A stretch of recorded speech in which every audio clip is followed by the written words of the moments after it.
Hey guys, what's going on? I wanted to go over something with y'all because I think they leaked something on accident. Well, I don't think they leaked it. I think they put it out now because he fled the Dominican Republic.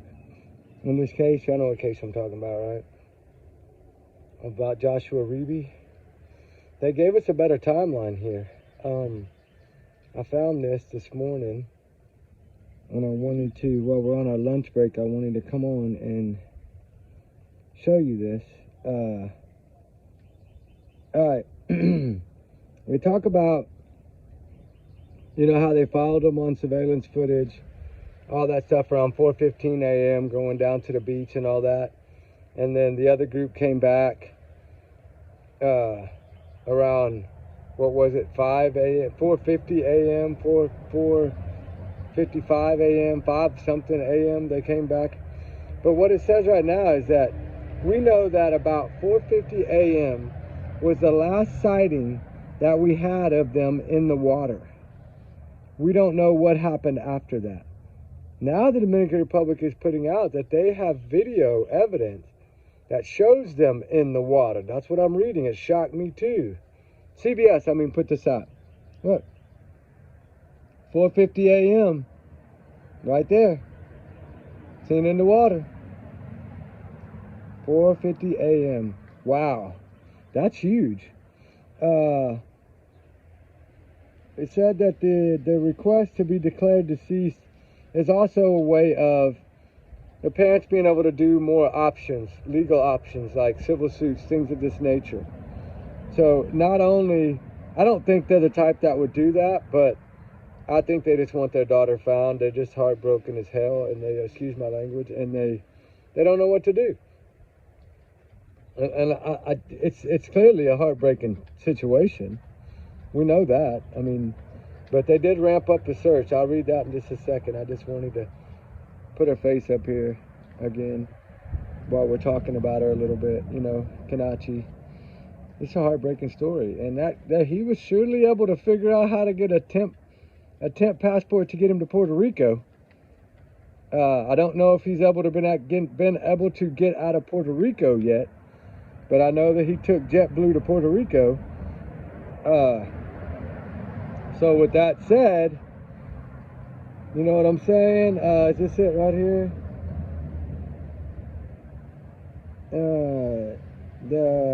He took a JetBlue plane out of the dang airport there.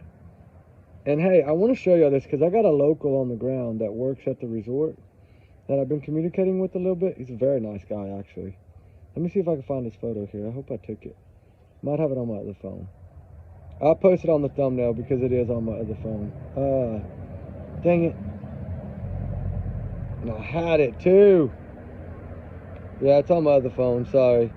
But yeah, he spoke out and he gave a really heartbreaking story, but he'd been there 25 years. I think I spoke about it a little bit this morning on a video that's not loaded yet, but he spoke out. He'd been there 25 years on that private beach there. That is a private beach, right? We know that the resort owns all that area. All those resorts own that area. That's a private area. So with that being said, he clearly said that no one believes Reeby's story. That the way their tides and currents work. And he even made it clear that even if you're in the water, that the sharks don't even bother you there. He said sharks don't eat people here. Trigger warning, tides 100 million. He said they don't. He said, and the marine life could not to take a whole body down that quickly. And he was pretty much saying the opposite of what a lot of people were thinking. Like he said clearly, our tides work on this private beach where they're at and the angle of that beach. He said everything here, if it's within 500 yards of this beach, it washes up on the beach. He said we have rapid tide, and I've never really heard of this terminology before, but I know that sometimes tides can rise really, really quickly, which is called I guess rapid tide. But he said that her body would have been on that beach at daylight if she would have drowned right there. And then he got down on his hands and knees and showed how easy and soft that sand is. Remember I brought this up in the very beginning? He said it took him 28, 29, 30 minutes to dig a 5-foot hole with his bare hand. And he said, I'm not even athletic or a wrestler or nothing. He said, I'm telling you, this girl is under this beach. That's what his opinion is. And he said all the locals are that way because, like they said, there's so much stuff washes up on their beach all the time that they're constantly cleaning the beach. He said, the angle of our beach here, this private beach, everything comes to us. And it's interesting to know, because I did do a little Google search on it, and yes, a lot of things do. The way that tide rolls there, it's a rolling tide is what they call it. It rolls everything to the bank. And then it pushes as it comes in, everything up on the bank. And then when the tide starts going out, of course the water goes down, but the items stay up on the beach. And which is interesting, because if you look a little ways down, a few miles down from that beach, it shows an area of beach that's not livable. I guess nobody lives on this little section of beach.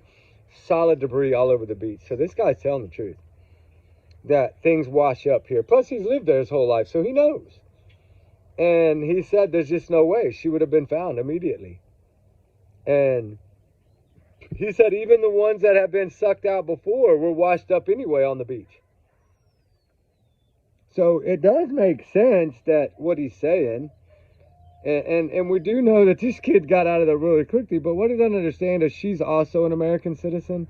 Now, if she would have been part of the Dominican Republic and lived there, then they would have had to either hold him or they could have never done nothing about it. But now, I believe they've worked out something to where if it does come up that they can basically, they'll send him back over there. Because I think he's going to have to go back for that 28th hearing unless it's Zoom. I don't know, but from what I'm hearing now is that they want him back. I don't think they even really expected him to leave because he didn't have his passport. So he had to have got a temp passport quickly or a birth certificate, something. He had to have gotten something, but his parents might have brought all that. We don't know. We know they had the intentions of getting him off that island as quick as possible. That was their goal. That you could tell that by his dad's face. It wasn't about him staying there any longer. Get him out of here. Once they released him from that hotel to be free to roam around the island, boom, he was gone. And then they can always say, well, we misunderstood you. You said we were free to go, you know, so we're free to go. And I don't think that's what they meant by that. But then again, this is why they should have kept him for 3 months. Because then it would have made, they would have, you know, especially if she's found in the next day or so. Because if she's found today or tomorrow, what's that going to do? That's going to, I mean, I'm sure they'll probably bring him right back, but especially if there's signs of foul play, which all the locals evidently in this area here, because this is the beach there, right, in front of the resort. Look how beautiful that water is. And I can see it's shallow way, way out there. So according to that man, for him to have got in waist deep water, there had to be a pretty good ways out there. And according to rumors, she did not like the water. So I don't see that. If you're terrified of the water, you're terrified of the water. It don't matter how drunk you are, you're not going in there. I mean, I really don't. Now, we knew that she liked to go to swimming pools and things of that nature, right? But swimming pools are different. But I'll play that clip tonight from the tourist. That guy, man, he was pretty straightforward and about what he had to say. He didn't beat around no bush. He let it all out. And to me, that's truly amazing that he let it all out. And then still, you know, we have not gotten no word yet on the 16-year-old. I heard someone somewhere said that she had been found, but I have not been able to find that.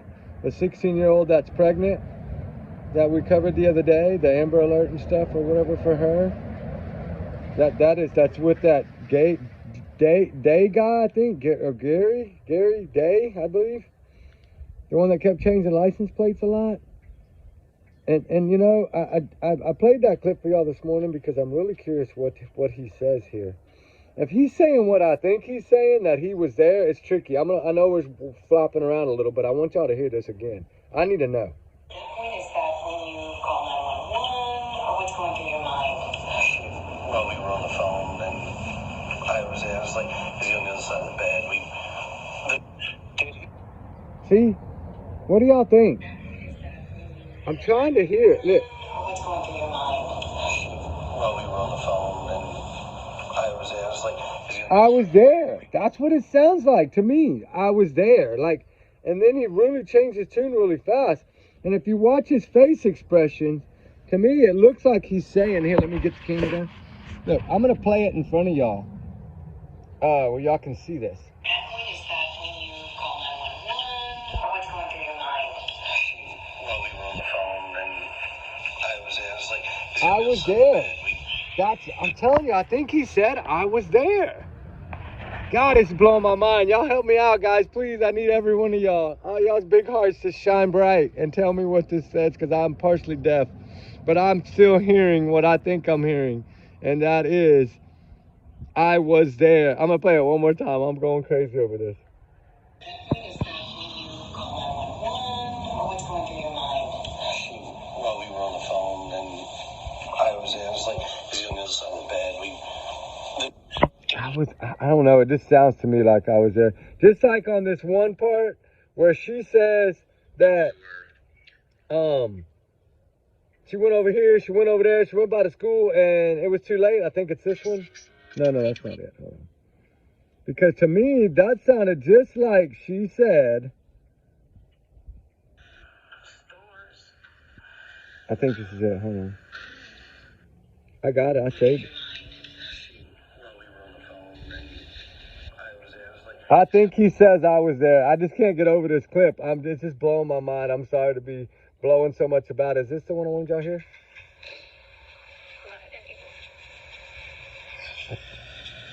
This is the interview room one? Man, when he broke down that... Mind you, all of this took place in like 1 minute flat. Yeah, she said 1 minute flat, remember?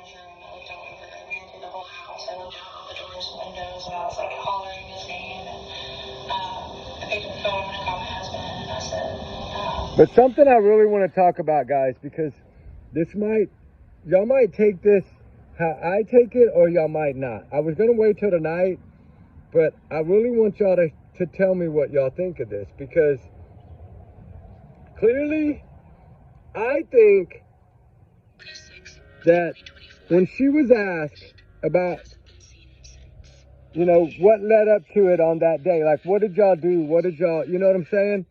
Let me see if this is the one. Hold on.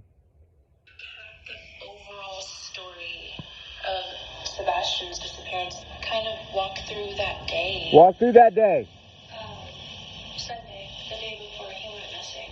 Y'all hear that? Sunday, the day before he went missing. I'm going to play it one more time. See what y'all think of this. The overall story of Sebastian's disappearance, kind of walk through that day. Sunday, the day before he went missing. Sunday, the day before he went missing. Is she telling us right there what we want to know? Sunday, the day before he went missing. Not the day before I reported him missing. The day before he went missing. That is powerful words. That's the first things out of her mouth in that first interview with Olivia. I'm going to play it one more time and see if y'all get what I'm getting. I don't know if y'all are, but I'm telling y'all, listen. The overall story of Sebastian's disappearance, kind of walk through that day. Sunday, the day before he went missing. Sunday, the day before he went missing. Wow. I'm taking this as, you told us right there that he went missing on Monday, which would be the 3 a.m. video. Wow, oh, was it that morning. I'm going to tell y'all my new theory tonight. I talked about it this morning on a search. I didn't tell y'all what my new theory is. I'm not going to tell y'all, but I'm giving y'all some hints right now. So y'all listen to this one more time because it's driving me nuts. Is that when you call 911 or what's going through your mind? Well, we were on the phone and I was there. I was like... I was there, okay? Now let's go back. The overall story of Sebastian's disappearance, kind of walk through that day. Sunday, the day before he went missing. Okay, so you notice how she had to say that. Well, why didn't she just say, she asked her about the day, which means Monday, the day you reported him missing, but she dodged that question and went straight to Sunday. Okay? What in her brain is making her go to Sunday? Because she's trying to paint herself as a wonderful mother and all this stuff, and a wonderful household, and it's a normal day when you know it's damn good and well it's not a normal day. But anyway, that's my opinion, allegedly. All my opinions, my big alleged bubble here. Trigger warning times 100 million too. Y'all's comment, y'all's and y'all's alone not to reflect the channel. We do our research together, a big hard little family. But my big alleged bubble, this is my free speech and I'm entitled to it. But just don't take it as fact. It's just my theories and my thoughts of what I think happened to Sebastian and Drake Rogers. So, y'all tell me, now that I'm stuck on these two clips right here. He's saying, I was there. So did she leave because he was at his mom's? No, we're told that he was at the work site. So what he's saying, I think what he was really slipping up on is he was there when all this happened and not there on the phone call. Right? That's what I'm wondering. But now I'm thinking something totally different. It's going to blow y'all's mind what we talk about tonight. What I think could be different on this. Because, you know, I've always thought somebody had his phone at that camper and somebody was there. Well, you know, the only one we saw on camera was Kathy Bowersox, not Terry, right? So where was he? You know, I don't know, guys. I'm starting to lose it here. I'm starting to wonder if I'm figuring something out by listening to these old interviews, because clearly she stated right then and there. What did she say and how did she say it? Remember that. When she didn't ask her about Sunday, she asked her about that day, Monday. Remember, this is 8 days later. So let me play her little one more time. The overall story of Sebastian's disappearance, kind of walk through that day. Sunday, the day before he went missing. Sunday, the day before he went missing. And then she says 1 minute flat. The next video, she says it took a minute. She tells us about spaghetti pancakes and all that in this one, not in the second one. I'm trying to get to this one clip. It's at 3 minutes. Hold on, I'm almost there. He likes to hide behind the walls and poke out. She didn't tell us that in the next one. I think this is it. Hold on. This one, she said he wasn't at home. Drove around the neighborhood, and I drove over by the school, and he's already... He was already what, Katie? Katie, what was he already? He said, what do you mean? I said, he's not in this at the house. I can't find our son. And I jumped in my car, and I drove around the neighborhood, and I drove over by the school, and he's already... Watch her face. At this point, I was hysterical, and I was crying, and I was screaming. When he coughed. He was like... You see how she froze? Three-wayed. He three-wayed. Law enforcement. She literally just freaked the heck out, like, oh my God, I just messed up. She knew it. Because she is the mastermind, right? He's the evil one, she's the mastermind. So what does that tell us? We're going to talk more tonight. Y'all have a good day. I got to get back to surgeon. I was just taking my break. But y'all be good, be safe. I hate to cut y'all short, but I'm going to leave y'all with those thoughts. Think about them. Let me know what y'all think. All right, guys. We'll talk soon. Remember, allegedly, these are my big bubbles, right? Just my free speech. It's all alleged. Don't take it as fact. We'll talk soon tonight. We'll see y'all later. All right, guys. We love y'all. All right, bye.